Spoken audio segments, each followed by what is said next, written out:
When a director refuses to have his name associated with a movie, they in the 1980s they would typically use a generic name of Alan Smithy to avoid any I guess what's the word tie with the movie, contractual whatever with the movie. And in this one, Demonia from 1990, Lucia Fulci wanted to have his name removed as producer, but ultimately could not. And I'm thinking, okay, it can't be that bad.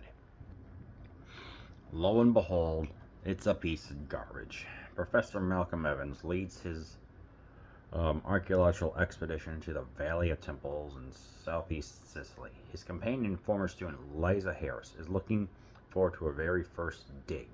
But Liza feels a strange sympathy with the valley, and her recurring nightmares seem strongly tied to the nearby ruins. She is drawn to the remains of a 16th century convent and its grisly legend of crucifixion. Local villagers rise to protect the entombed secrets from their ancestors as Liza's obsession with uncovering the truth takes her deeper into the forbidden ruins and further from sanity. Stop. Stop me if you've heard these cliches before. A person has dreams about events that happened 300 years in the past. The local townsfolk are hesitant to explain exactly what happened. There are books detailing what happened. You have a person who's been on this planet a little bit longer detailing everything that happened with the nuns.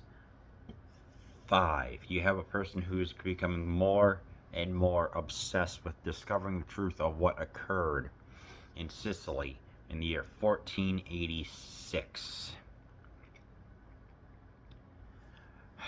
That is a by the numbers, boring,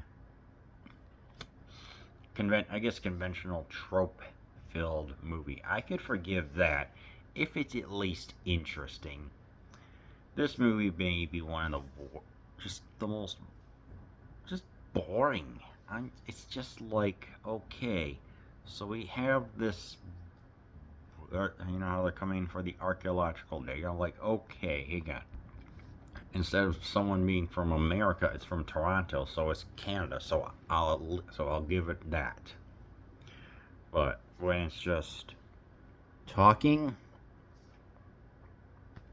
and discovery and just everything else, like the first 30 minutes, there's partying, there's digging, and there's locals telling everything going on, and just, I don't know. You're just waiting for something to happen. I'm like, okay, what's going to happen? Are we going to see at least a little bit of descent into madness? No, we're just going to get some okay eliminations. They're all right, I guess. I don't know.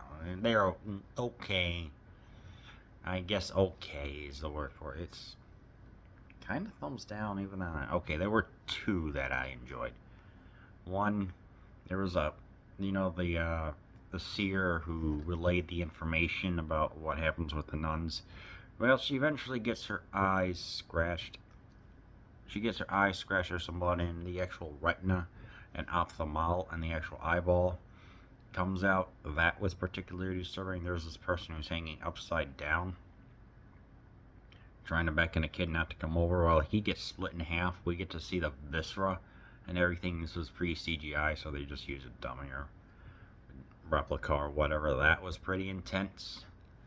I will say that was that was gruesome, but in a good way. And the nuns themselves would often go on to have an orgy, like they would drink some blood, and then they would, if they would get impregnated. I'm trying to remember the details, but who gives a dang? Like, they get the baby was delivered safely. I think they would burn it or something like that. I don't know. And ultimately, they got crucified because of their over the top, hilarious witches, nuns, coven way, I guess you could call it. And yeah, it's like I've just seen this happen so many times. I mean, freaking Bava did it with Bava and who else? Vincent Price did it before. It's just as cliched and boring as it gets. It's not even interesting. It's just sad. I'm sorry, but all right. Yeah, there's some stuff going. The budget for this was so small that certain scenes already had to be cut, and the filming was not done. Baba said, no, I'm sorry. Fulci said that this was a beautiful movie. It was nice to look at. He said, and that's that, and that. Even he disavowed it, which, yeah. Although I don't know. What else can I say? Fulci, towards the end of his life, he was having cirrhosis. He was having, I think, diabetes or something like that, and was living in like a small apartment.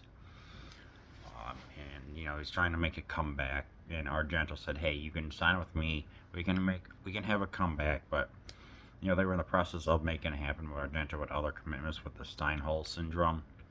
So ultimately, it just didn't work out for him because of his wife commits. What was that? His wife commits suicide in 1969 after he may have had an inoperable cancer, but it turned out to be benign. And his daughter, I think, fell off a horse, got into a car accident, something like that. And ultimately, it messed with him, and that's why he made horror movies, I guess, as a way of trying to combat some of the feelings. That's just my guess. But ultimately, he made an appearance at a Fangoria convention in 1996 with a bandaged foot and crutches. We're surprised that people enjoy his movies outside of Italy, so there's that.